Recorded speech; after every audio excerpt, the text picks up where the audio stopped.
10 years in the Rhône webinar.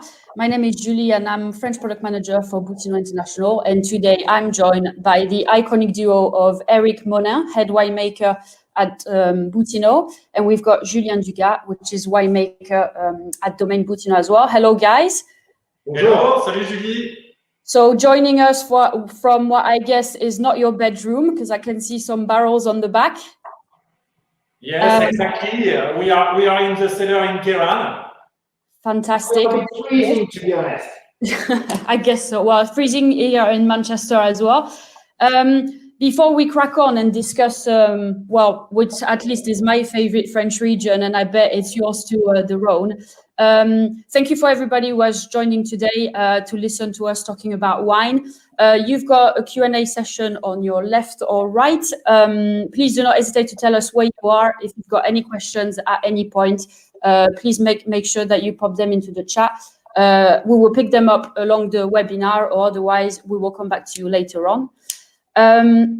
So before we actually dive into the 10 years, what it's been to have a domain, Julien, can you just give us a very quick intro of the domain, where you are, grapes, terroir, just a bit of an overview? Well, quickly to present, we are here in the Domaine Boutino in Keran, in the middle of the Rhône Valley, between Montélimar to Avignon, just to give a situation in France, in the southeast of France. And here we are in the cellar, not in the middle of the tank, but in the shop place, if we can say that, in Keran. It's the place where we vinify the Keran for the Domaine Boutino. Fantastic. I will speak more on the different terroir, during your interview, Julie. Okay, thank you for that, Julien.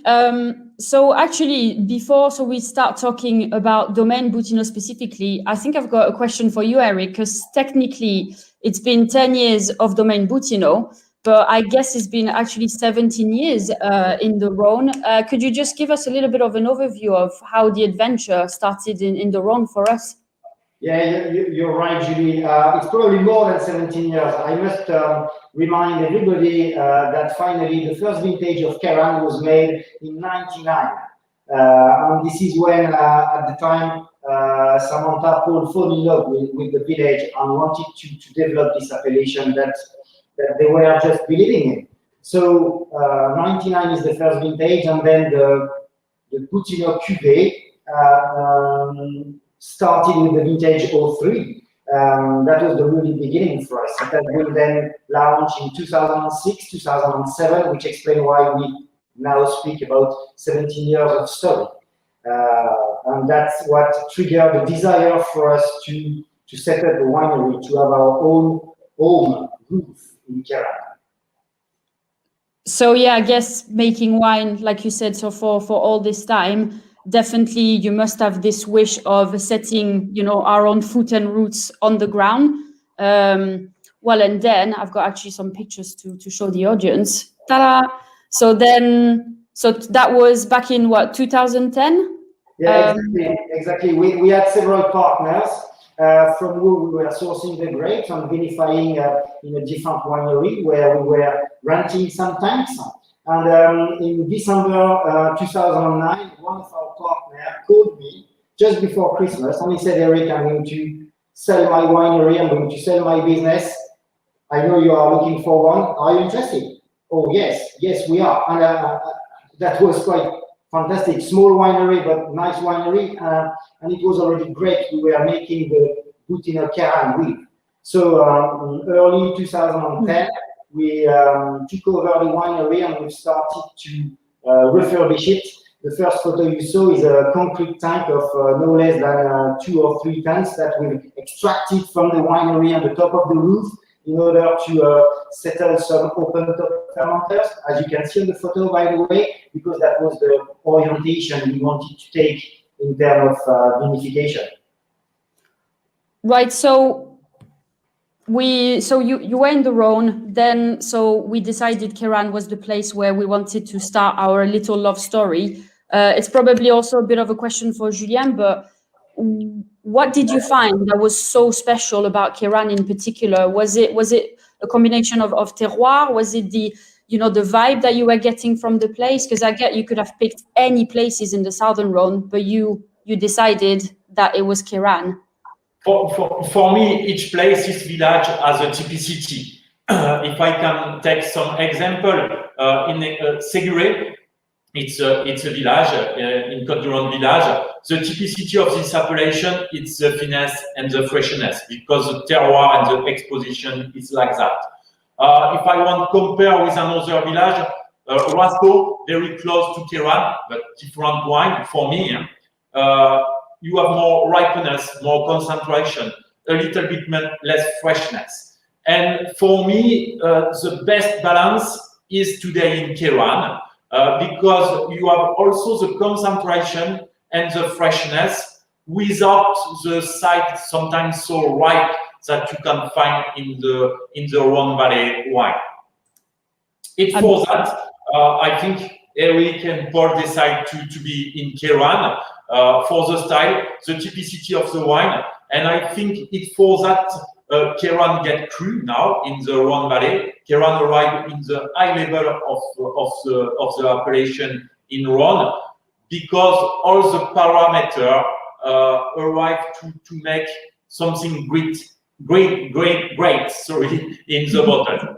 Sorry for my English, I am not fluent in English. Like you can see back the computer. Well, like Eric was saying, we've got actually three French person, three different amazing twists on English today.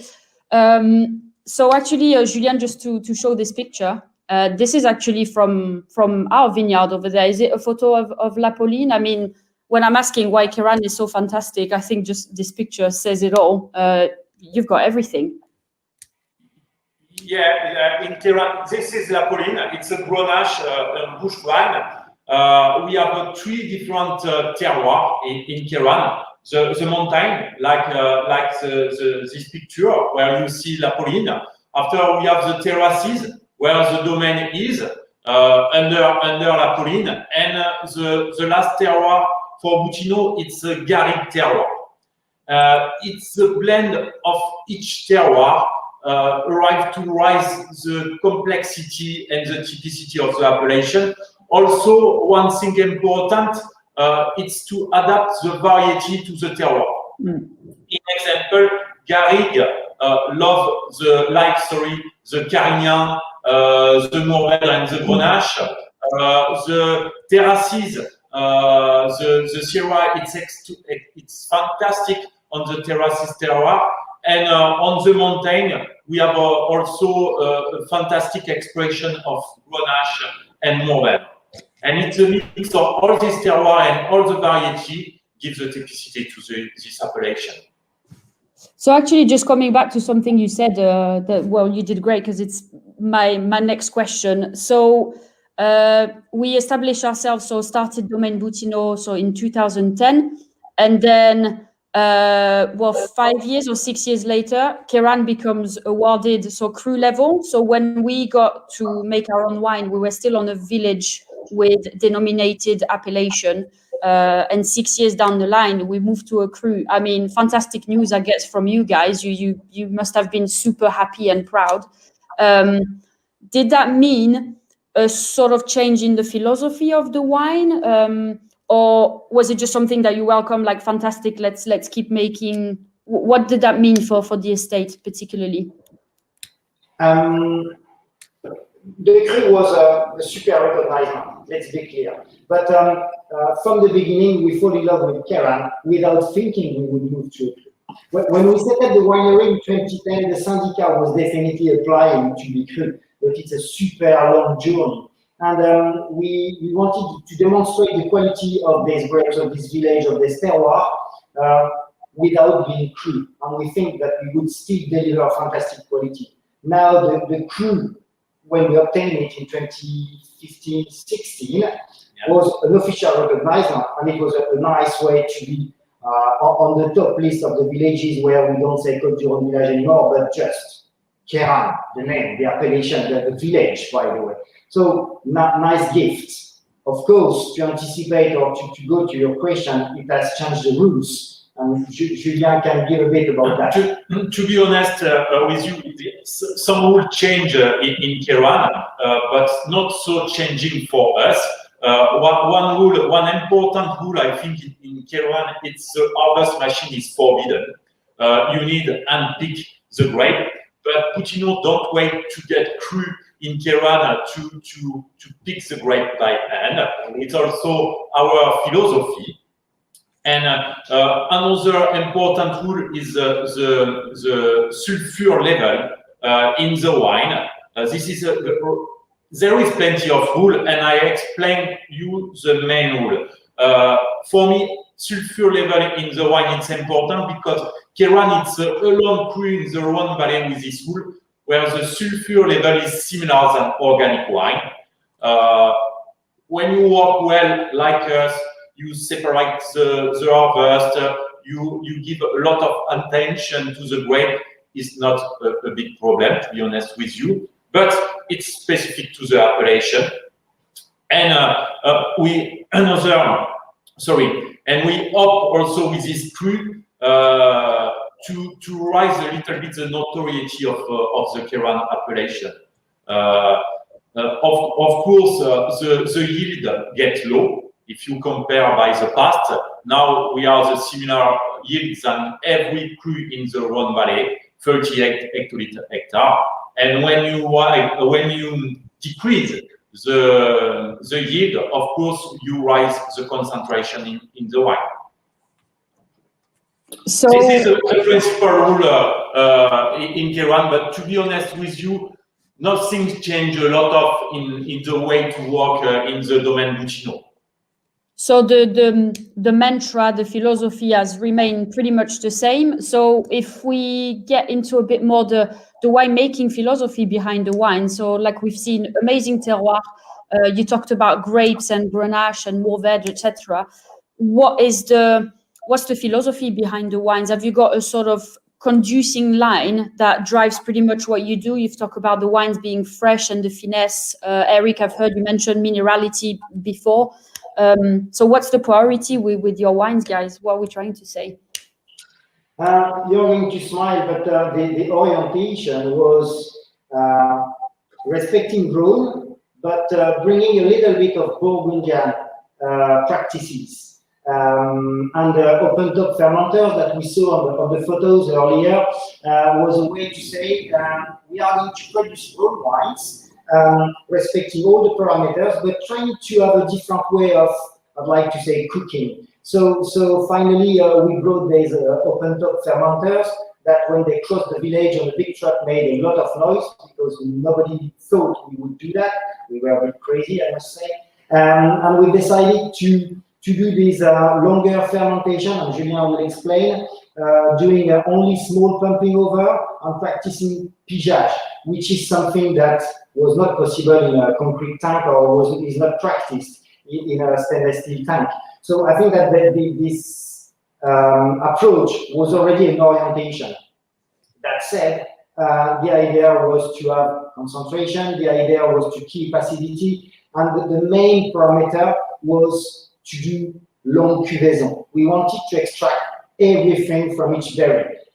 So that was a luxury that we've been offered as winemaker to say, this plot, these grapes will go in one tank, and we don't have to rush, empty the tank for the next grapes. Each tank is dedicated to a part of our vineyard, to certain grape varieties, and that's the way we are now able to deliver a very nice quality.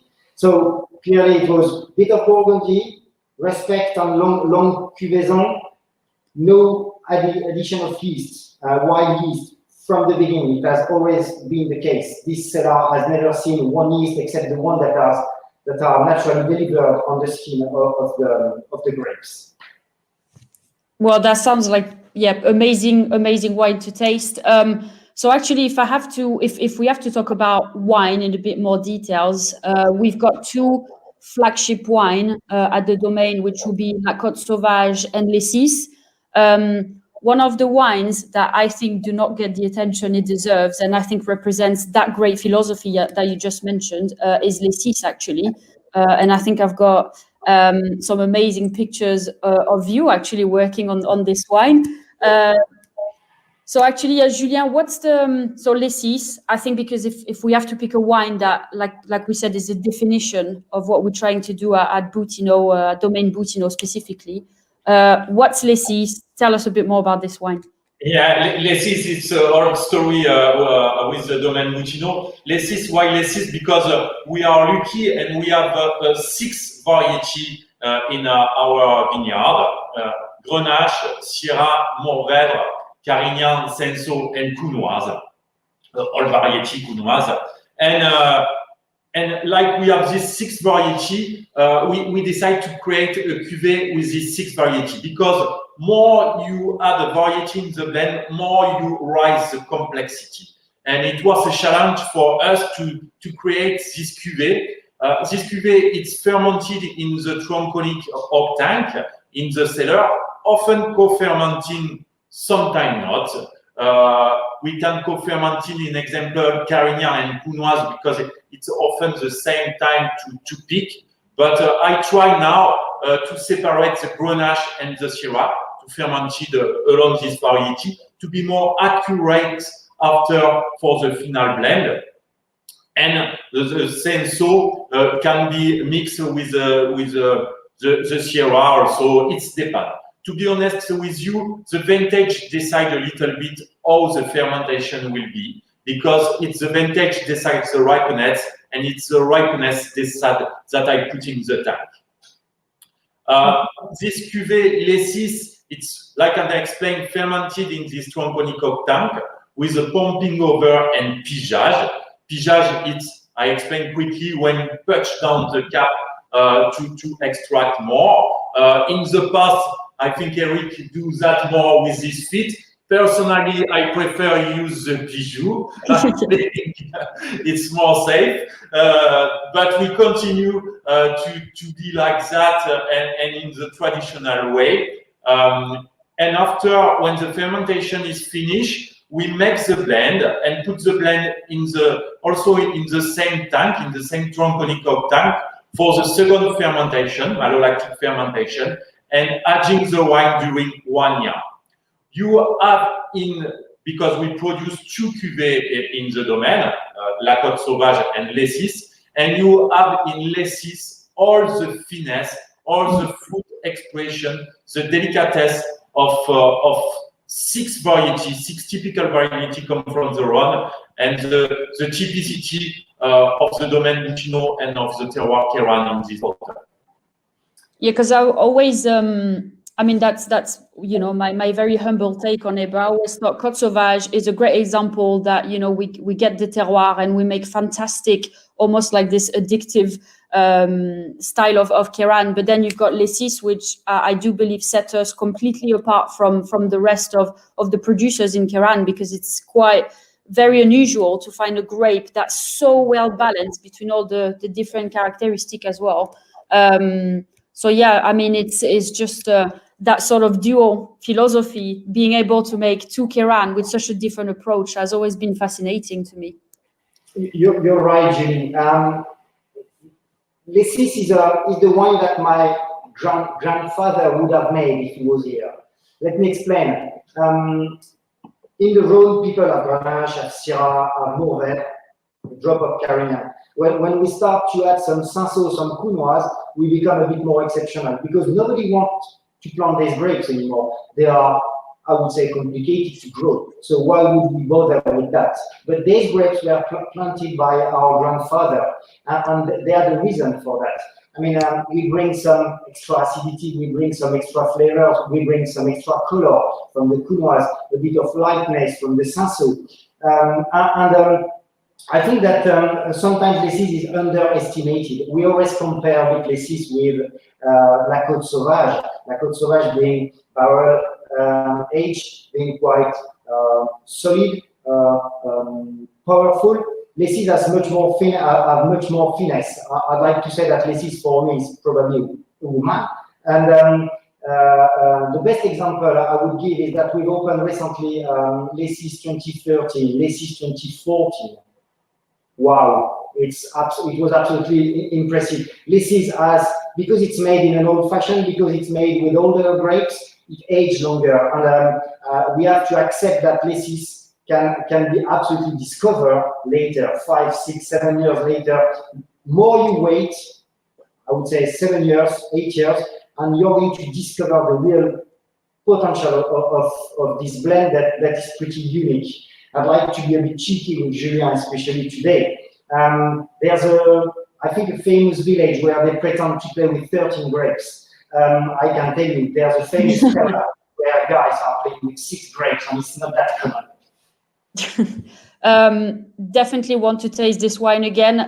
By the way, to those of you who have joined today, if you would like to retaste that wine or taste it for the first time, do not hesitate to request it to your account manager. I'm sure we can find some of these fantastic bottles for you to experience those amazing wine.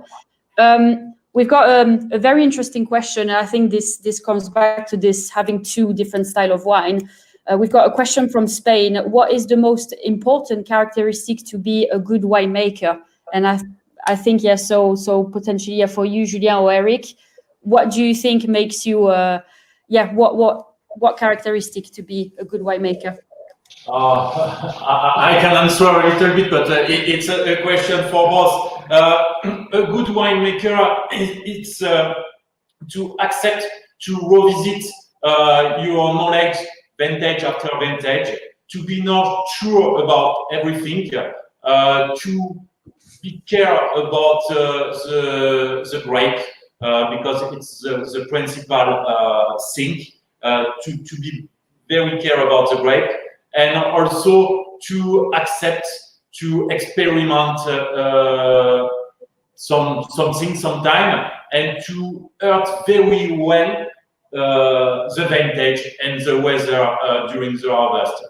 It's for that our job, it's exciting, because it's never similar, and we have no receipt inside the book to open the 1st September to say, oh, we start by this way. No, it's never like that. It's for that it's exciting. It's for that it's good often to share our experience, our think with different winemaker. In the Domaine Boutino, we like to share with Gigi, Rhône, Colette, etc. Because it's fantastic to share the experience under the world, and you cannot adapt exactly the thing to work, but it can wake up in your mind sometimes a thing where you will be better than another, because you mix the knowledge.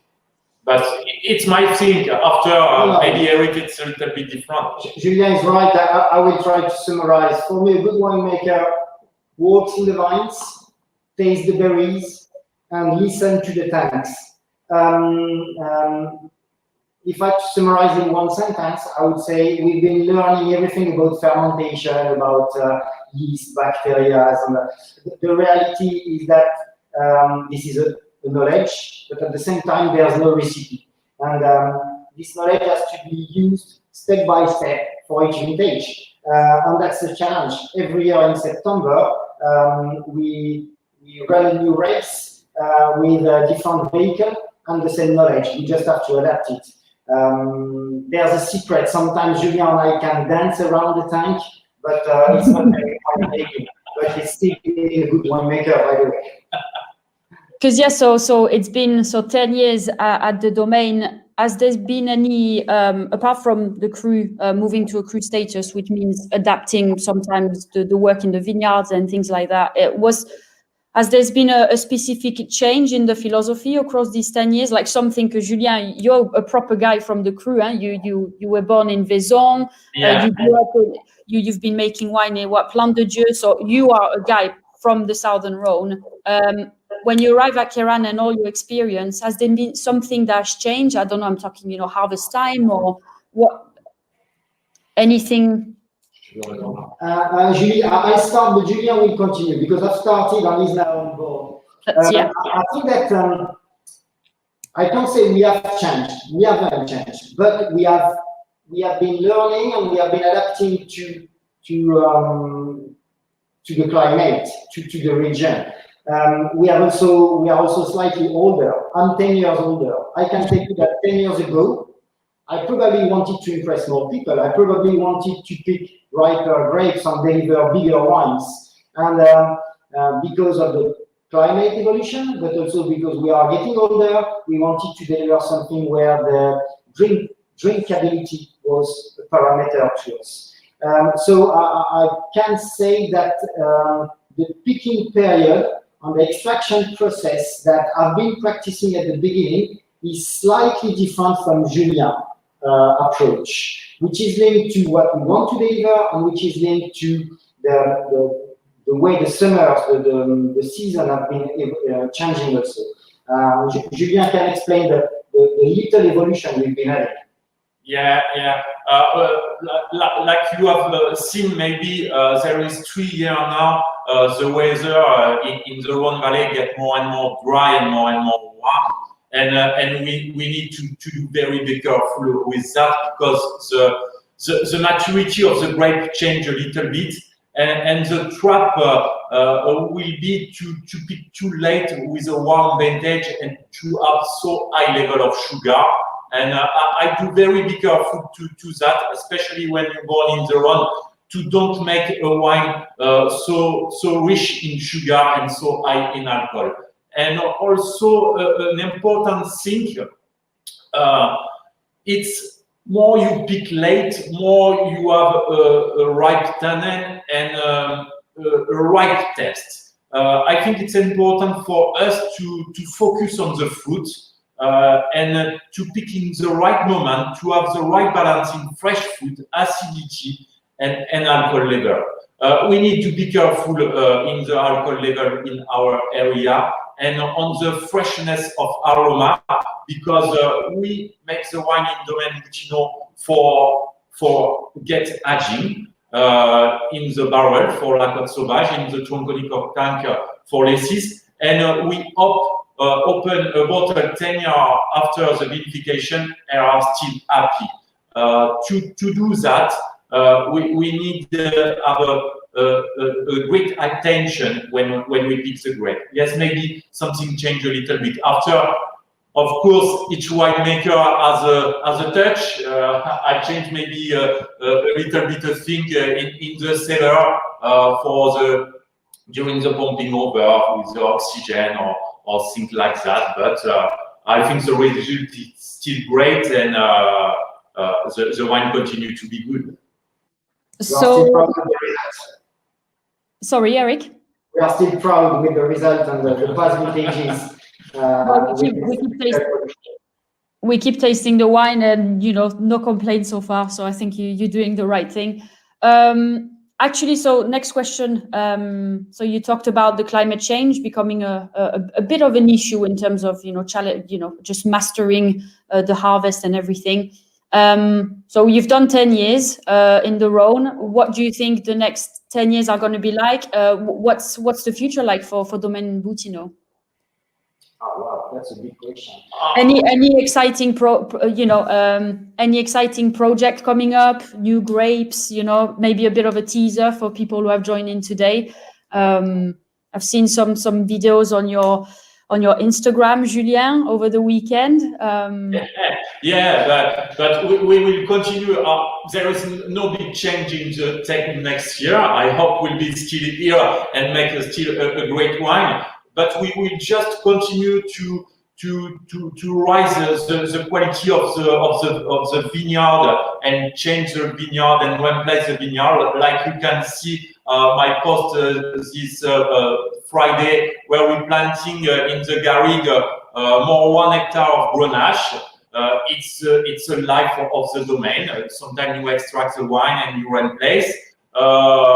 We plant Grenache. Why? Because we want to be in another rule for the quick terrain. We need more 50% of Grenache in your vineyard, and we want to stick on this wood, and for that we chose the Grenache. Also, the plot was in the Garrigue, perfect for the rigging with Grenache. And for the next year, we will continue to be close the way that we work today, and to be careful to have a great adaptation with the climate and the picking in the domain. After, maybe I will change another tank in the winery, because we need to rent place. It's like the vineyard. When it's too old, we need to change. After, maybe no more. Maybe in a few years, a barrel seller sticks the domain. We don't know. We hope so. We won't have any big revolution. We are in an appellation d'origine protégée, so we must respect the roots. At the same time, we are going to look after the evolution, both of the climate, but also the vineyard. And if tomorrow there's possibilities to develop some of the extra grapes we are dealing with right now, I'm thinking about Cinsault, Counoise, or why not cross between grape varieties in the future. That's something that I think we will consider. The very last thing that Julien didn't mention, because he's cautious, but Domaine Boutino is green and is greener and will be greener and greener.